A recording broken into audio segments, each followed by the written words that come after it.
Oh, Texas is in the house.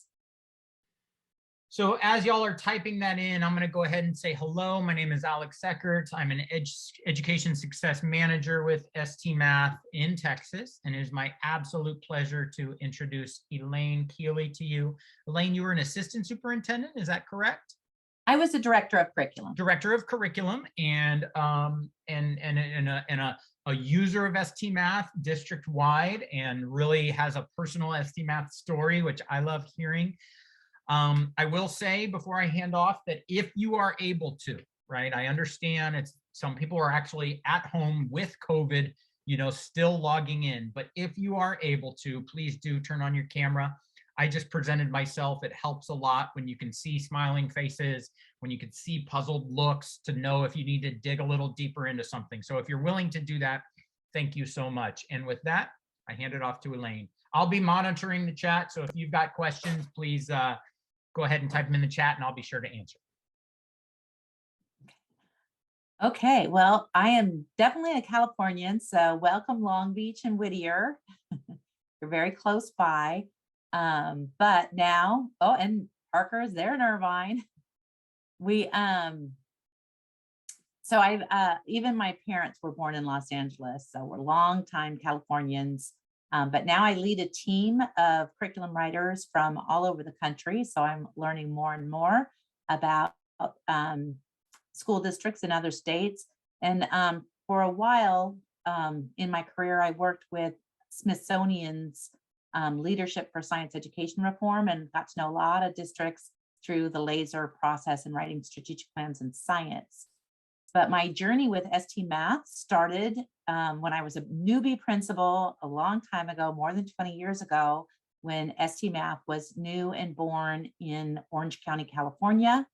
And our county superintendent kept having these breakfasts and saying, why don't you try this program, try this program, try this program.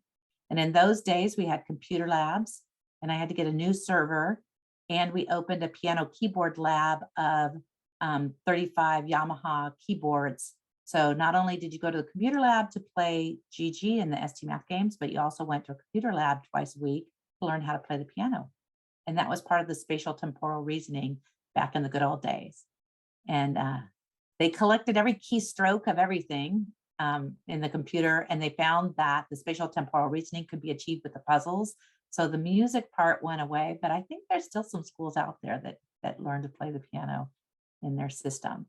So I did that for 8 years as a principal. I went to the county office and worked to bring it to Orange County schools. And then I was in Irvine Unified. And I started my career in Santa Ana. I was that new principal in Huntington Beach. And then from Irvine, I went to be the leader at the district office for Merced City School District in the Central Valley of California. So much like my Santa Ana experience, but a little bit different, Spanish-speaking community, a lot of homeless and foster children, and a poverty federal free lunch count of about 83%. So certainly a little different than I had been doing in Irvine or Huntington Beach, but just a great place. So I actually did ST Math in Huntington Beach, brought it to Irvine, and then took it to Merced City. So I get to start new implementations of ST Math each time. And the program has changed and morphed and got better and better over the years. And I'm still a firm believer in the original neuroscience that we knew about even 20 years ago. So some of that I'm going to share today as I share my screen. So that's a little bit about me. And it's great to see so many people from everywhere across the country. And it warms my heart. The first U.S. Department of Ed grant that got it to 10 urban centers we were involved with at OCDE those many years ago. So I'm glad to see that the spread still happening. Just get so excited when other places are joining in. So here we go, sharing my screen. So we're going to talk about the problem solving process and going from kind of a procedural implementation to thinking about how we're implementing ST Math in schools. And we want students using the problem solving process because that aligns with the neuro research. But we also can use the problem-solving process ourselves to help with implementation and change initiatives. So the first thing I want you to think about, let's see if I can get my screen to change here. So we're going to talk about the concerns-based adoption model. Some people might know that as CBAM. It's long-time research. I've probably known about it for 20 years. It might be about 25, 30 years old.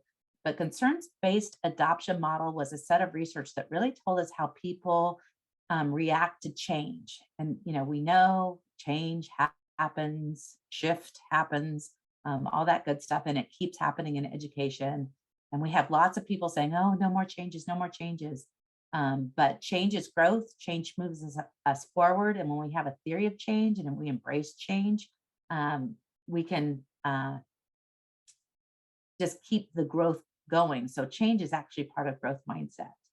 And change does not happen well until we really figure out who we are and our relationships with each other. And that really helps change. So those are some of the things we're going to talk about today within the problem-solving process. So think about right now some change initiatives that you've experienced in your time as an educator. Now, I just retired from my 38th year in public education in all those districts. Seen a lot of changes, a lot of initiatives, some good, some great, some that just didn't last quite long enough. And then what contributed to your mindset about that change? And we can look at the chat and see what you're thinking about. I'm old enough to have been around for No Child Left Behind, Common Core coming in, all of those good things. What are some of the big change initiatives that have really happened in public education? And were you on board? Were you like, here we go again? This too shall pass. And think about some of the voices of the teachers you're leading. And can you see their faces? We're doing what?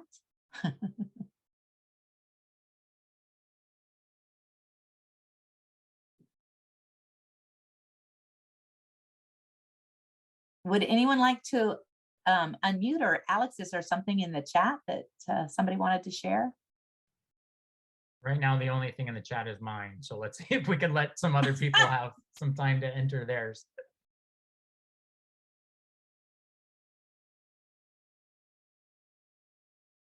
Are you all embracers of change? That's why you're here.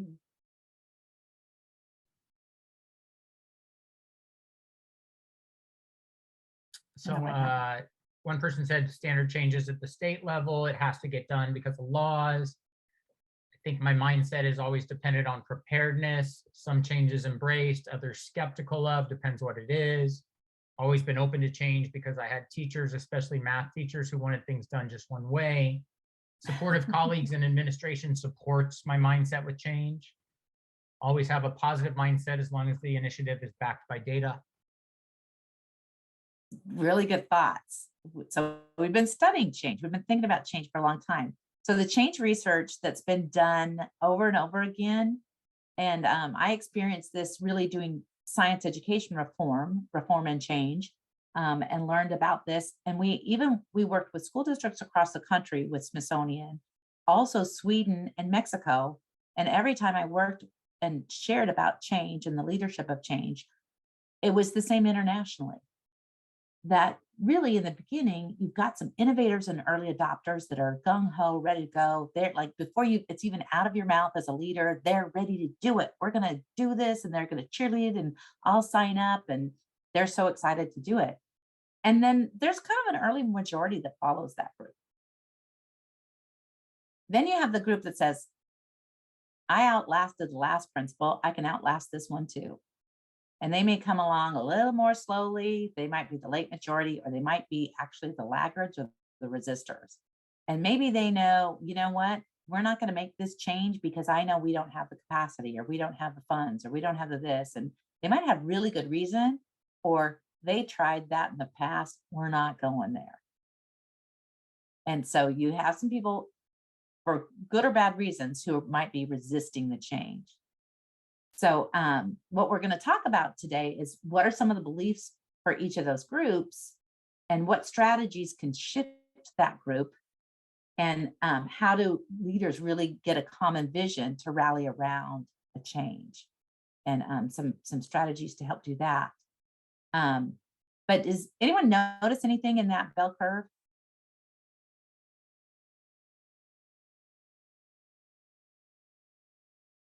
Well, if you didn't notice or did notice, you're afraid to unmute. There's a little gap between those early adopters and early majority. And what they're finding now is sometimes we want to try things for a year and we do a change. We bring in ST Math, or we bring in hands-on science, or we bring in instructional rounds, and we try it for a little bit. The innovators and early adopters are so gung-ho, and then we don't see any student benefits, so we quit. And we never did it long enough or implemented it well enough to even get the early majority, and we're done with it and we throw it out.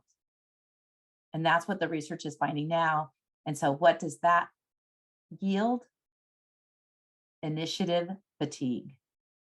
So the next time you stand in front of your staff and you try to say, we're going to try XYZ, they're like, oh yeah, we never do anything long enough to implement it well enough to know that it's going to work or not work and gain student benefit.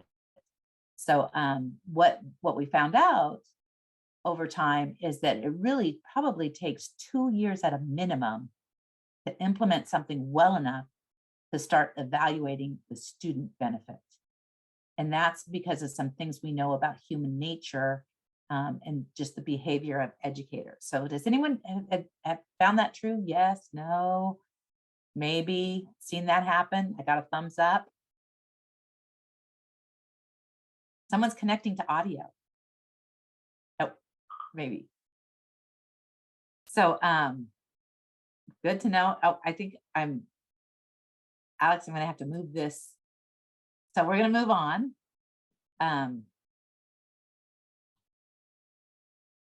I just lost that there.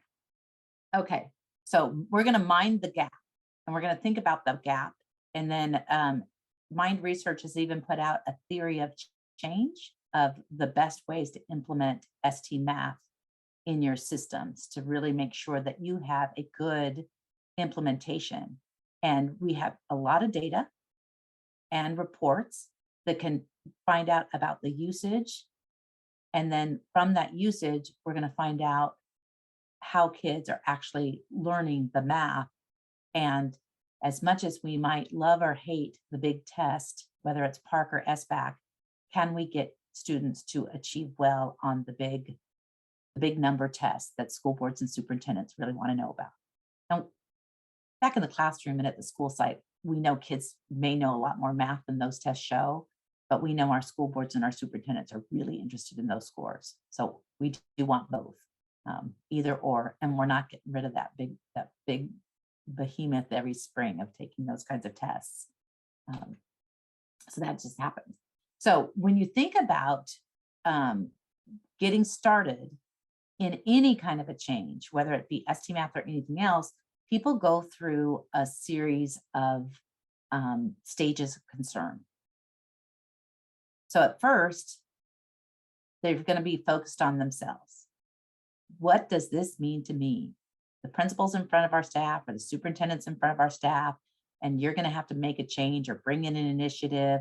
And so I know when we first did ST Math and we had computer time and piano keyboard time, every teacher was like, that doesn't fit in my weekly plan. And it was all about the teacher and their plan and how do I find those minutes and all those kind of, what do you mean 90 minutes? I don't have time for 90 minutes. How's that going to happen? And it's very personal about their teaching. We as classroom teachers, that's our little empire and our lesson plan and those 4 walls, that's how it happens. Sometimes it's like, well, where am I going to put those books? Or how am I don't have enough computers, and it's very personal things. And then they start moving into some procedural conversations when they're like, okay, I got it. I found the 90 minutes, but I can't get my kids logged on. Or how do I find that report? And that's when Mind Research is so good, because they have ESMs, they have people to support, they have people to ask questions. And so some of those procedural tasks we actually get past very well. So we've gone from what is this to how's this going to affect me personally? And then how am I going to fit just in my procedures of my classroom? And that's really the first year. It takes a little bit of time to get that going. Some teachers don't realize in the beginning, and you might tell them, but sometimes you have to tell people 7 times in 7 ways I've now heard that this game is not computer assisted learning. It's based in neuroscience. It has feedback that is incredible, that gives kids instant feedback about their misconceptions and what they might have done wrong. And so if you just assign them and have them just play the game, they will get some benefit, but they will get even more when you ask those facilitative questions and you get involved with the kids and what they're learning and start looking at their data. And so that starts happening when we start focusing on results and doing some problem solving with kids. So if you see kids without high usage, or you see kids that aren't understanding the math, or you're not hearing them back at the rug or during your math instruction saying, hey, Gigi did that, or I saw that model, or I can make that picture because I saw it with Gigi, then you know you're starting to move those people over to being more innovative, more those early users and those adopters of the program. But they're going to first be very befuddled about, like, what is this? Why am I doing it? Do I believe in it? How is it going to fit in my schedule, my room, my this? And then you'll see that teachers shift to being student focused. So our challenge as leaders is to figure out where people are and what they need to help them do that shift. So there used to be something called the one-legged interview, and that's the leader walking around their building, around their district, talking to people. So what do you think of ST Math? How are your kids using it? How did you get everybody started? Have you looked at any of your usage reports? What's been happening so far? Are the kids enjoying it? Are you enjoying it? All those kinds of things. And teachers will tell you. So this is your relationship building with the people in your building or buildings. If you're a district leader, finding out where might they be. Are they giving you answers that are personal? Are they giving you answers that are procedural? Are they giving you answers that are really thinking about student benefit and problem solving? So that understanding the stage of concern would be the first step. Some of the language you listen for expresses their level of use. So if they're like, in another piece, it might be, I haven't taken the cellophane off the teacher's guide yet, or you see the manipulatives not being used. In this case, you have usage reports that would tell you, oh yeah, we didn't get our 90 minutes in this week, or excuses about that, or there was a field trip, or I had to go to the assembly and we're not getting our minutes in. So you hear some language that's about non-use, or I'm not sure how this will fit with my adopted math program. And they're still trying to figure that out and orientate themselves to it. And just all the preparation of the one-to-one devices, or you getting the cart in the room, or getting to the computer lab, whatever it may be. And so you see the teachers move from non-use and orientating themselves to maybe some mechanical use. And really today's session is really about getting from that mechanical use of, I just got them to do the minutes, into more routine use and refinement, and then integration into your adopted math program. So it's not an add-on separate thing that's done, but it is an integral part of what helps kids move in mathematics. So are you with me? Alex, how are we doing? Any questions? We're good. Okay. So you can read some of these statements. I won't read them all to you, but these are kinds of some of the things you might hear in that walk around one-legged interview, where you get to know where people are in bringing this new ST Math to your district. So remember, I've done this 3 times, so I've listened to all of it. And the most reason I work for the company now is for 20 years. When I had these questions, they answered my call. So they always were in my district till I had a lot of professional learning as the director of curriculum. I had a lot of ST Math coming to not just talk about the program, but professional learning to talk about mathematics and the teaching of mathematics in our district. So the problem solving process, this has morphed and changed over time a little bit. And how we're looking at writing some new products based on this problem solving process, I just want to go through the process with you a little bit. And has anyone else been noticing and wondering in science with phenomena and next generation science standards? So we've been in elementary talking about that for a little while with NGSS, but we got to notice and wonder in mathematics as well. And really problem solving is where the rubber meets the road in mathematics, because you have to have conceptual understanding. But sometimes we just need to notice and wonder, whether it be about the language of the problem solving or the story itself, or the model being exposed, or the puzzle on the screen. We got to notice and wonder and really orientate kids to what is the math that's being asked here. And that's really about math practice one, that's making sense of problems and persevering. That really just starts with notice and wonder. But you can probably notice and wonder through every math practice. And then the middle section here, we like to say that we're going to rotate in that for a while till we get deep understanding. So when kids are looking at a math problem, they're going to make a prediction, a possible answer. They're going to solve. They're going to see if that answer is right, if it fits what they're thinking. They're going to test that maybe with a partner, maybe in front of the class. They're going to see if that works and observe the mathematics, looking for that structure of math or the repeated regularity of math or their precision in their math. And then they're going to analyze, like, how did I do that? Why does that work? What is the math? Can I apply it to other models? And then make a new prediction. And so we say we want to rotate in that middle section for a while till the conceptual understanding is there and maybe used with multiple models and maybe used in an application process to really get depth of conceptual understanding. And then we're going to connect and extend. And that connection could be to the next grade level, to the next lesson, to a career, to a daily use of math, and really extend the thinking in that application level. So that's how students might be starting from a puzzle and a mathematical idea, and really learning those habits of mind to be a good mathematician, and then being able to connect that not only to math in tomorrow's lesson or next week's lesson or next grade level or my future career. So lots of ways to extend math out the other side. So does that make sense to you for students? Pretty straightforward. And so if the puzzlement that you're working on with your class comes from your core adopted materials, or it comes from a puzzle in ST Math, you could start in either place and the teacher could start blending those two things together. So if we're doing this in my chapter in my core adoption, and I have these ST Math problems, now as a teacher, I'm starting to lesson plan that together.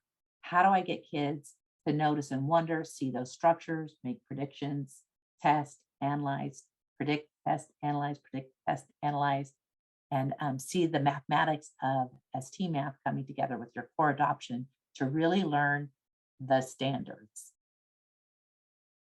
Many of my teachers would say, but I have to teach the book. And I would say, no, you have to teach the standards. And you have your core adoption as a tool, and you have ST Math as a tool to teach the standards.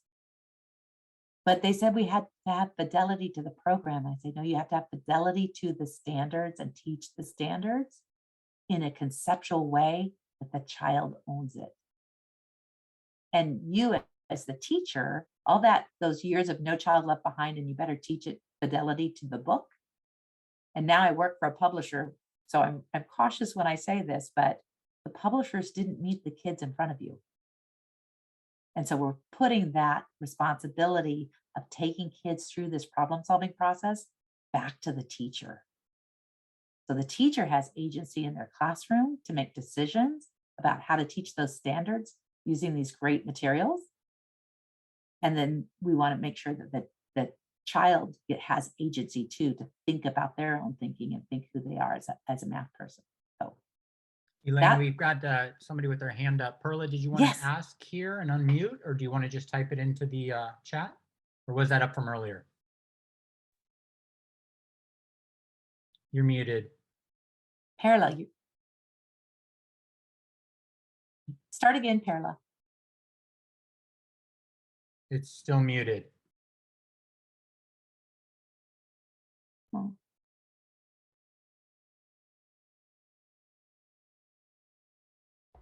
How about now? Yep, there you go. There we go. All right. Technology. The question that I had was from the previous slide. It was in reference kind of like getting some feedback from you in terms of implementation, right? Some of the feedback that I get from my teachers, because I am a district administrator, is that they have too many online resources. So in terms of this, what would be your recommendation in terms of, or just your feedback in terms of what would be too many online resources? That's another way that we get initiative fatigue. And now I, as an educator, the classroom teacher, or the building principal trying to help teachers make decisions in their PLCs, where am I going to get the best bang for my buck? And I got to be able to weigh curricular materials. So some of that, it has to do with, and I think the next part will help too, but evaluating where do these curricular materials, am I using this because I can assign it to kids and they can work on their own and they do this asynchronous thing? Or am I assigning this to kids because this is going to help me build conceptual knowledge, more visuals, deeper understanding to get me more kids understanding the standards? So there are kind of different questions that hopefully we're going to use the problem solving process to help understand where that goes. So how do I, as a school principal or a curriculum director, notice and wonder? So we talked about the one-legged interview and being able to walk around that building and talk to people and notice and wonder. Then both district office and school leaders, they're walking classrooms. Do we see people using math? We can look at the usage data. We can look at all kinds of data out of the ST Math. But when I walk around, do I get a feeling that my teachers are confident in math? They can teach things well when I do my observations, when I see lessons. Are they teaching it directly because they're insecure about their own math knowledge and just depending on the book? Or are they really willing to go to inquiry and facilitation and help kids unpack concepts? Because you can see that in a classroom, how that's happening. When I know my less confident math teachers in elementary, and it happens in science too, felt they needed to rely on the book because they weren't as confident in their math. The teachers who felt very confident in math were willing to depart from the book, put things together, and teach to the standards because they were confident in their math. So building the teacher math confidence is going to help build instructional strategies. But that's something I might notice walking around. So I can notice the data that comes from ST Math. I can notice the schedules of my teachers. I can notice their confidence in teaching math. I can also notice the same thing with the students. What do the grades look like in the report cards? How do kids feel about math? Are they excited to go to math? Do you see kids using tools and manipulatives and wanting to solve problems? Are kids talking together and solving problems, working in teams, building charts, building their own team of 4 source of knowledge? This is how you do double-digit multiplication. What is happening in those classrooms? And you can walk around doing that as much as you like. It's really powerful if you have things like instructional rounds where teachers do some of those things together. If you have a strong leadership team and or an instructional leadership team or a curriculum leadership team at your site, that the staff participates with you because you build those relationships of trust. And then when you do some of those things and you come back with some data about what you saw and what you observed, what you noticed, you do that in a very safe, trusting way that the staff wants to then step into that cycle of making some predicting and justifying and going into the cycle. Now, the Carnegie method of looking at some of this stuff right now that's very popular is you might do a fishbone where you ask your staff at a staff meeting, what's happening in math? What are your hunches? What's going on in math? And you just get a load of stickies. And then you start sorting those stickies into groups. Well, we have fear of math, or we have not the right tools, or we have too much of this, or we're not aligned to the standards, or we don't know them well enough. And so once you start sorting those stickies and your staff sees that, you're going to ask them, well, what might be a quick win that we could fix? Like making sure everybody got their devices, or making sure the computer lab's available, or getting the schedule right, or finding some open time, or something that could be a quick win. But what is the heart of the matter? Because once you look at all of those stickies in that Carnegie method of building a fishbone, the heart of the matter is probably what you're going to want to make a prediction about. Justify that prediction with all you're noticing and wondering, and then you're going to want to make some change to test it. And maybe something that can happen in about 6 weeks. And use that Carnegie method to get that in place. Keep doing your observations, collect your data, and see if you can make some movement. An easy one that I might try with a staff if I was just implementing ST Math would be, does everybody have those bookmarks with facilitated questions for kids, so that we're not telling kids how to do it, but we're asking kids to think about it? And just shifting from, we do too much telling in math, might be my observation, to how do we do more questioning and facilitating in math? And just trying to make that shift and test on it, observe it, keep it, just to see if we can get a difference. And then we're going to collect that data, make it safe, analyze what's going on, learn from it. And that might yield another prediction that we want to justify where that prediction came from. Test it, analyze it, predict, test, analyze. If you went through a couple of rotations of that in a school year, by the end of the year, you're really ready to connect and extend. And you've just used the problem solving process as an administrator to work through solving initiative fatigue or lack of use, or in your first year of trying to implement ST Math. So that would be one of my suggestions, is to teach the problem solving as a tool for PLCs in your site or your site building, just like we're teaching the students to use that problem solving process to understand their math problems. So here's, I believe, the whole thing again.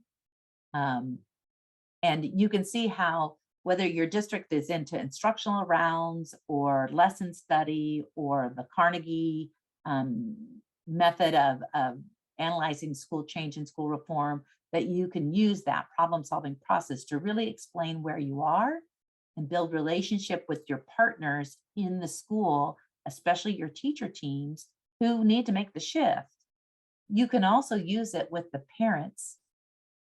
And what do they think about what's going on in math? How is the homework? Have you had some parent nights? What is math too hard? Believe me, I've heard every second grade parent talk about Common Core and how they hate it. And I have to have a family night about just how we can decompose numbers. And once they see the marriage of the old ways and the new ways, things get better. But you can engage them in those conversations and the noticing and the wondering, and let them tell you things back. And even your students can notice and wonder about math and how they feel about math and their math mindset. So you can start in any of those places, starting with your teachers, but also branching out to both the parents and the kids, because we need to hear from our kids and how they're feeling about mathematics. and then come up with something that you can do, make it easy at first, and then see if you can get in a few iterations of that cycle. And then you will have had a really successful first year, and then maybe ready for a second year. So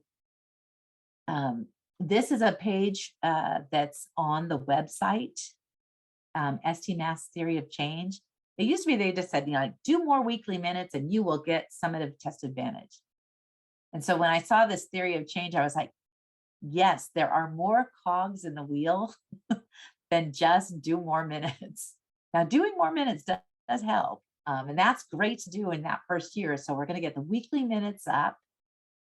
Maybe one of the first times you want to get in an iteration of studying yourselves is, how comfortable are we with kids who have productive struggle? You might also have teachers that have productive struggle. So that might be one of the first things you want to test and observe and analyze is, are we comfortable with inquiry? Or when kids are struggling, do we just want to tell them how to do it? And sometimes we tell them how to do it, but they don't know why they're doing it. Ours is not to wonder why, just invert and multiply. We don't know why, right? So we want to move to the tell instead of the facilitate when we see kids struggle. So getting comfortable with productive struggle is a really great place to go and bring that out because productive struggle is so important. Sometimes that's why we like to do procedural math, because there's less productive struggle. When we get into the conceptual learning, the story problems, the more conceptual learning, teacher might be struggling with that content as well as the kids. And so we want to give more math support to that. And then we're going to start looking at learning. So getting that informative feedback, looking at the learning, how do the ST Math games, your core adoption, all help you get to the standards that the kids have to learn. And then, of course, that's really probably going to take you a lot of the first year. Looking at your data, getting comfortable with struggle, using facilitative questions, leaving the direct, I'm just going to tell you, and moving to a facilitative stance. Then I would say the second year of a good implementation, you're really going to start looking at more mastery and what is the student benefit. And I've gotten past all my woes of how does this personally affect me? I got the procedures down. Now I'm into kids being able to struggle, but am I getting anything out of this? Are kids learning any more standards? And that mastery-based progression of the games and the math content coverage of all those standards. And then we're going to see some more success and more student benefit in that second year. So I just split them up on the left, kind of what I would do in the first year to really emphasize and what I would do in the second year to really emphasize. And lots of good things that could be in both years as you move through that problem solving cycle. So I just really have a couple resources.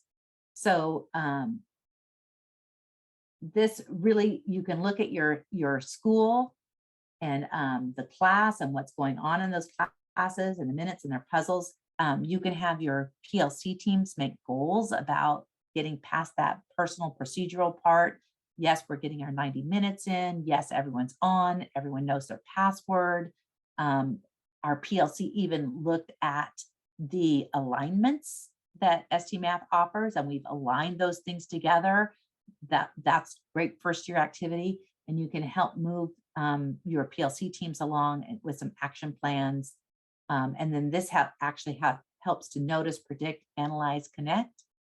So these are available on the website in your resources. Your ESMs will all guide you there. And then there are some walkthrough tools that are also there as well for all that noticing and wondering. So these are two resources that are on the ST Math that will help you do some of that noticing and wondering, collecting that data, being able to get to the heart of the matter so you can start really doing, it really is action research happening right in your building and a way to approach it using a problem solving process. So those are my resources for you.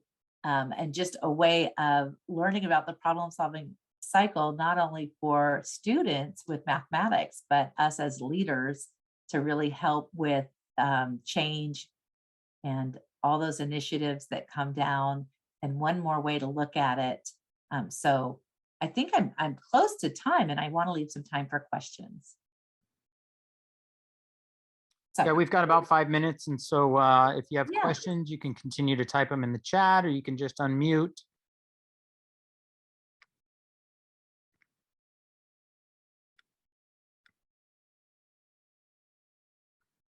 or tell me how you're doing, or do you have a suggestion for the group yourself that you've had a success implementing ST Math?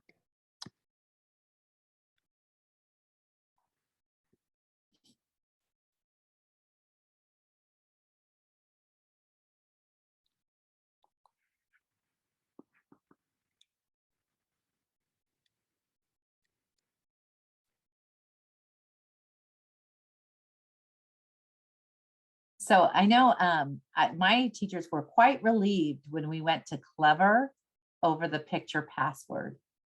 Now, I love the picture password. I think there's something about the brain activity that goes on when they do their picture password. But many people, I was trying to make 500 teachers happy all the time. They were very happy when we went to Clever. I have a quick question. We've been using ST Math for quite some time now. I would say we're going like on our 6th year, so we're pretty educated with ST Math. And I came into this role as a teacher into the district elementary specialist. So I know how I used it in the classroom, right? But whenever I go in now or I'm looking at reports, I struggle at times with like my over users or my under users of, Mhm. you know, if they're over, their minutes are just outrageous. It's like, I know you're using it as a babysitter. And, you know, we try to have that conversation. And, you know, there's multiple tries and it's just like you're not actively monitoring. So do you have any recommendations on how you kind of go about, you know, approaching that? Because we have our minutes that are suggested for our pre-K, then our first and kinder first, and then second through fourth. So Mhm. it's just like some of them are just outrageous. Mhm. I guess that's just having that discussion because I service 9 campuses, so Yeah. you know I'm spread pretty thin. So I guess just maybe Yeah. having that discussion with Yeah. principals, but I just didn't know if you've heard Yeah, other. I had 14 campuses too, and I can't say that my implementation was great, or even, you know, there's things I would do again differently, trying to get all 14 campuses to move at the same time. But sharing some, is your current practice doing what you want it to do?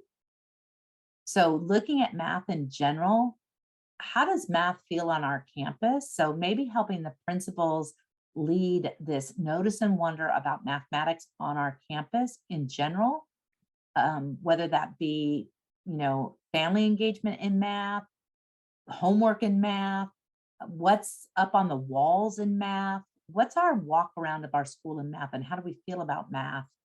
Um, so, and you know, what's our schedule? What do our lesson plans look like? To start posing those questions, you know, and how are we using the tools, and what tools do we have? Because I know at one time I had to write down all the technology tools we had in math, and I thought we had too many as well, and so did the teachers. But what were we getting from each tool? That might be something that you want to test. And one of the outcomes was, let's see, this tool was very skill-based practice, and ST Math seems to be more conceptual understanding and model building. So then we had to ask, well, what do you think will take our kids further in learning the standards? Is it just that they need more practice, or is it that they need conceptual understanding? And how do we tease that out?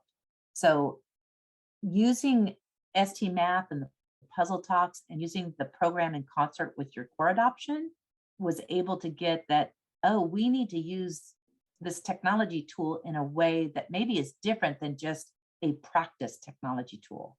This technology tool there is some practice, but these strong visuals are helping us with conceptual understanding.